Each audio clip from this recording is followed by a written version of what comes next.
The sea was quiet that morning, the kind of quiet that carried a heartbeat beneath the waves. Eli sat by the wooden rail of the small seaside cafe, a steaming cup of black coffee between his hands. The smell of salt, driftwood, and roasted beans mingled in the breeze. It was early, too early for tourists, too early for laughter. Only the rhythm of the tide kept him company. He had moved to this small coastal town a year ago, chasing something he couldn't quite name. Maybe peace, maybe forgiveness, maybe both. Every morning, he watched the waves roll in, cresting and collapsing like breathing. He had started calling them the tides that remember, as if each wave carried whispers of things long gone, the things he once tried to forget. The bell above the cafe door rang. Eli looked up. A man stepped inside, shaking raindrops from his dark hair. He wore a faded denim jacket, travel-worn shoes, and a small camera slung around his neck. His eyes, a deep, quiet blue, scanned the room before settling on the counter. "Coffee, please. Anything warm," he said softly to the owner. His voice carried a hint of fatigue, like someone who'd been walking for miles. When he turned, his gaze caught Eli's for a moment. Something flickered, recognition, or maybe just a shared silence between two strangers who both came to the sea to forget. He sat 2 tables away. Eli tried to focus on his book but failed. His eyes kept drifting toward the stranger, who was now staring at the rain outside, camera resting on his lap. After a while, Eli spoke, not to start a conversation, but because the air felt too heavy to leave in silence. "Storm's coming," he said. The stranger turned. His lips curved into a faint smile. "Maybe that's why it feels so alive." Eli looked down at his cup, the reflection of gray clouds trembling in it. "You're not from around here." "No," the man replied. "I used to come here when I was a kid. My parents had a summer house up the hill. Haven't been back since." He paused, then added quietly, "Guess I just missed the sound of the waves." Eli nodded. They never changed much. Always the same sound, same pull. "That's the comforting part, isn't it?" the stranger said. "That some things stay." There was something in the way he said it, as if he wasn't talking about the sea at all. Eli didn't ask. He understood that kind of ache too well. When the rain grew heavier, the stranger stood, paid, and turned toward him. "Thanks for the company," he said simply. "I'm Noah." "Eli," he replied. Noah's eyes softened. "Maybe I'll see you around, Eli." And then he was gone, out into the rain, camera tucked close, his figure swallowed by the mist. That night, Eli couldn't sleep. The sea outside his window was restless, crashing louder than usual, as if echoing something inside him. He turned on the lamp, picked up his sketchbook, and began to draw lines of waves, the curve of the shore, the faint outline of a stranger with a camera. The next morning, Noah returned. He came and drenched again, grinning sheepishly. "Guess I didn't learn my lesson from yesterday." Eli chuckled softly, surprising himself. "You don't seem like the type who stays indoors when it rains." Noah shrugged. "You get better photos in bad weather." The light tells the truth when it's gray. That was how it began. Small talk between sips of coffee and the rhythm of rain. Over the next few days, Noah kept showing up. Sometimes he'd take pictures of the sea, sometimes of the cafe's old wooden walls, and sometimes, Eli noticed, of him, though Noah pretended otherwise. They fell into a quiet rhythm. Eli would open the cafe early. Noah would stop by after his morning walk. They'd sit near the window, sometimes talking, sometimes just watching the tide. It was the kind of silence that felt full, not empty. One evening, as the sun sank low and turned the waves gold, Noah handed Eli a photo. It was a picture of the sea, but in the corner, blurry, almost hidden, was Eli, looking out at the horizon. "I didn't mean to take it," Noah said, his tone hesitant. "But when I looked at it later, it just felt like you." Eli stared at the photo. His throat tightened. "Like me? Like someone waiting for something," Noah said softly. "But not sure what." Eli looked up. The wind brushed past them, carrying the scent of rain again. He didn't know what to say, so he didn't. But when Noah smiled, something inside him shifted, just a little, like the tide turning. That night, they walked together along the beach. The sand was cool beneath their feet, the sea humming quietly beside them. "Why did you come back?" Eli finally asked. Noah was quiet for a moment. Then he said, "My mother passed away last month. She always said I should come back to the sea when I felt lost. I thought she meant it metaphorically." He laughed softly, though his eyes glistened. Turns out she meant it literally. Eli's steps slowed. "I'm sorry." Noah shook his head. "It's okay. The sea helps. It listens." They stood in silence, the moonlight scattering silver across the waves. Eli wanted to say something, anything, but all he did was reach out, lightly brushing his hand against Noah's. It was accidental, or maybe it wasn't.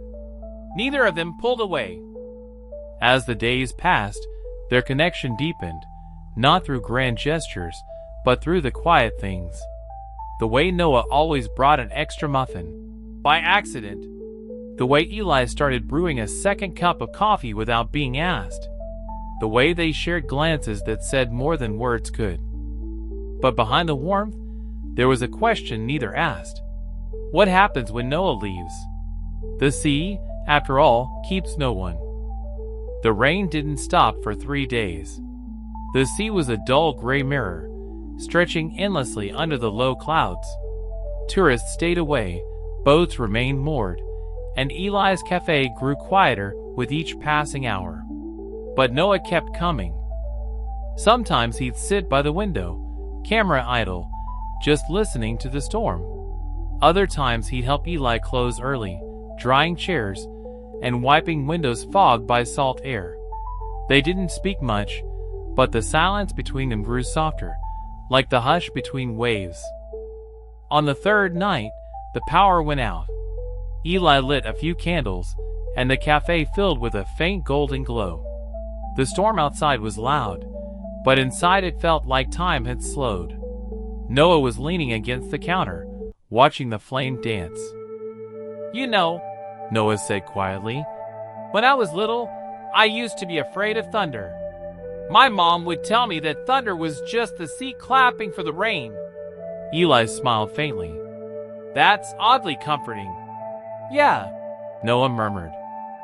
"She had a way of making fear sound poetic." They fell into silence again, but this time, it wasn't empty.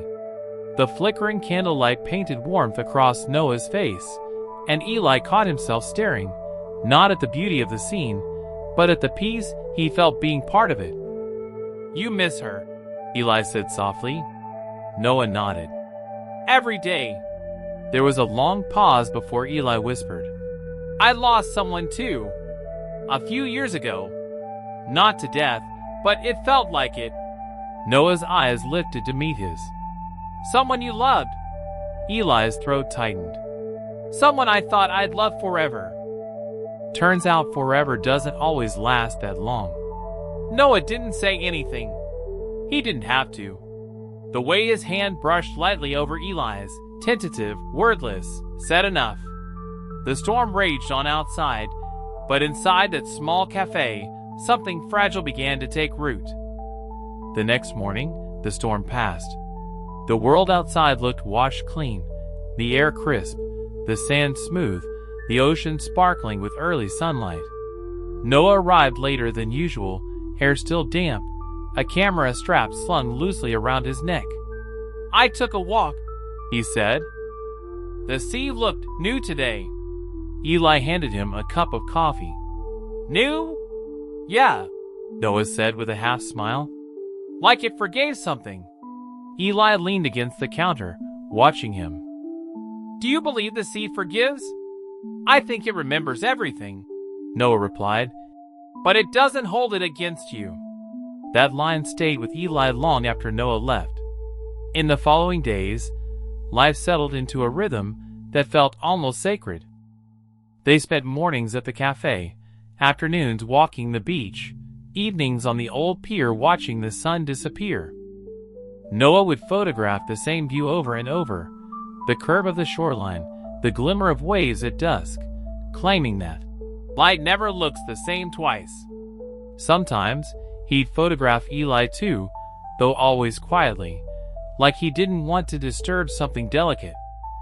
And sometimes, Eli would draw Noah, sketching him as he leaned against the rail, wind tugging at his hair, his eyes lost somewhere in the horizon. They were both capturing the same thing, the ache of something beautiful you know you can't keep forever. One night, Noah found Eli sitting on the beach alone, sketchbook open on his lap. You draw even when it's dark? He asked. Eli smiled faintly. It's quieter at night. The sea listens better. Noah sat beside him, close enough that their shoulders brushed. The sky was deep blue, scattered with stars. The moon hung low over the waves. After a while, Noah asked softly, Eli, what brought you here? To this town, I mean? Eli hesitated. A mistake, he said finally. Or maybe a lesson. I used to work as an architect. Big city, good money, good noise. I thought I had everything. But one day, I realized I hadn't felt anything in years. So I left. I came here to learn how to feel again. Noah looked at him, really looked. And have you? Eli's lips curved slightly. Some days. Mostly when you're around. Noah froze, breath catching. His laugh came out soft, almost shy. You shouldn't say things like that. Why not? Because, Noah said, his voice quiet. I'll believe them. Eli turned to him then, not with words, but with a look that held everything he hadn't said in months. The tide sighed behind them, gentle and endless. Noah reached out, brushing a strand of hair from Eli's forehead. His fingers lingered there, trembling slightly. Neither moved closer. Neither pulled away. It wasn't a kiss. It was something deeper, a silence that said, I see you. I know you. I'm still here. The next day, Noah showed Eli a new series of photos he'd taken. The sea, the cafe, the empty pier, and finally, Eli standing in the doorway, sunlight cutting through the mist around him. I want to make this into a book, Noah said. Not about me, or even the town. About moments that stay. Eli looked at the photographs quietly. You think they'll mean something to people? They already mean something to me, Noah replied.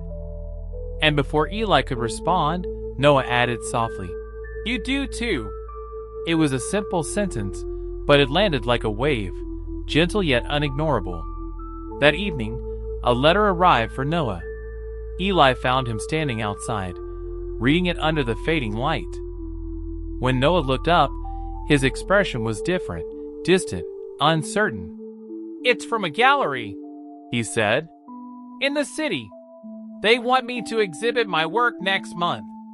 That's great, Eli said, trying to sound happy. You should go. Yeah, Noah said, but his smile didn't reach his eyes. I should. Eli felt something tighten in his chest, the kind of ache that comes when you know something beautiful is about to end. He turned toward the sea, pretending to watch the sunset. You'll leave soon, then. Maybe, Noah murmured. But leaving doesn't always mean gone. Eli didn't answer. The wind was picking up again, carrying the scent of salt and something like goodbye. That night, Noah didn't show up at the cafe. The next morning, Eli found a photograph slipped under the door, a picture of the sea at dawn, soft pink light spreading across the water. On the back, in Noah's handwriting, were 4 words. Wait for the tide. The sea changed after Noah left. Eli noticed it in small ways. The waves seemed quieter, the mornings colder, the cafe emptier. He tried to keep busy, baking, sketching, pretending the routine was enough. But every time the doorbell rang, his heart still leapt, foolishly, as if Noah might walk in again with salt in his hair and that tired smile on his face. He didn't. Weeks passed. The letter stayed pinned on the cafe's bulletin board, the one Noah left with those 4 words. Wait for the tide. Sometimes, Eli hated that note. Sometimes, he loved it so much it hurt. One morning, after another sleepless night, Eli closed the cafe early and walked to the shore. The sky was pale and quiet. The water stretched out endlessly, smooth as glass. He sat down in the sand, knees drawn to his chest, and whispered, I've been waiting. The sea answered with a small wave brushing against his shoes. For the first time, he didn't pull away. He remembered Noah's words. The sea remembers everything, but it doesn't hold it against you. Maybe that was true for people too. Maybe waiting wasn't about someone returning. Maybe it was about learning to stay open even when they didn't. Still, he missed him. He missed the quiet laughter, the shared silences, the feeling of being seen. A few days later, a package arrived, postmarked from the city. Inside was a thin book, bound in soft blue cloth. On the cover, in Noah's handwriting, The Tides Remember. Eli's hands trembled as he opened it. Page after page of photographs. The cafe, the coastline, the old pier, the rainy mornings, all moments they'd shared. And on the last page, a photograph of Eli standing by the window, sunlight spilling across his face. Below it, a single line. Some people become places. You are home. Eli pressed a hand to his mouth, eyes stinging. That night, he closed the cafe early again. The tide was high, the air cool, and the stars shimmered faintly above the water. He walked barefoot along the shore, the waves brushing his ankles, the sound of the sea echoing like memory. He didn't expect to see anyone. But then, a silhouette by the pier. Someone standing there, camera in hand, facing the horizon. Eli's breath caught. He walked faster, heart pounding. The closer he got, the clearer the figure became, that familiar shape, that jacket, that way of standing, as if listening to the ocean's whisper. Noah? The man turned. The same tired smile. The same blue eyes. The same warmth that felt like sunlight breaking through gray. Hey, Noah said softly. I came back. Eli stood there for a long moment, unable to move. When? He managed. Just now. The exhibition ended last night. I took the first train this morning. Noah's smile faltered slightly. I wasn't sure you'd still be here. Eli laughed quietly, a small sound full of disbelief and relief. You told me to wait for the tide. Noah's eyes softened. And you did. They stood in silence as the waves curled around their feet, the sea humming quietly between them. Later, they sat on the sand, watching the horizon shift from dusk to night. Eli leaned his head against Noah's shoulder.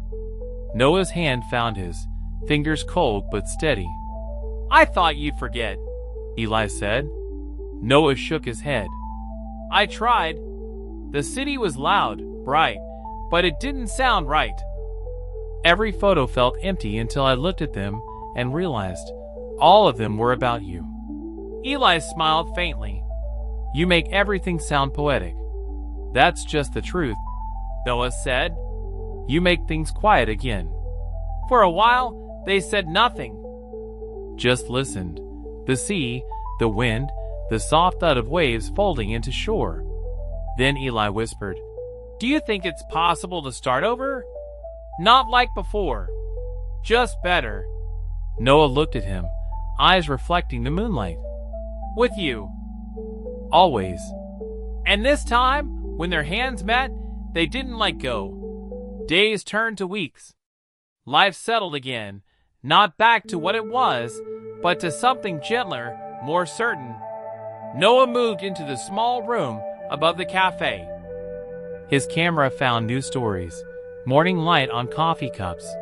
Laughter caught midair, the way Eli's hands moved when he painted. The cafe grew busier, but they didn't mind.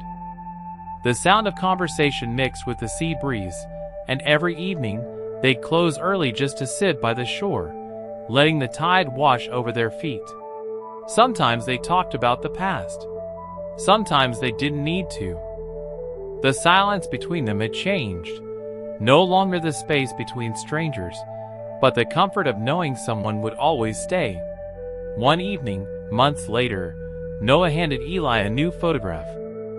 It was the sea again, calm, endless, but this time, 2 sets of footprints trailed along the sand, side by side. "Do you think the tides remember us?" Noah asked. Eli smiled, brushing his thumb over the picture. "Maybe. But even if they don't, I will." Noah leaned closer, whispering, "That's enough." And as the sky blushed gold and the waves sighed softly against the shore, Eli thought, maybe love wasn't about forever, or promises, or even waiting. Maybe it was about the quiet moments that kept you breathing, and the people who stayed long enough to listen. That night, before closing the cafe, Eli wrote a small note and pinned it beside Noah's old message. In the same handwriting, beneath, "Wait for the tide," he added. It came back, and outside, the sea whispered against the shore. A soft, endless sound, like remembering.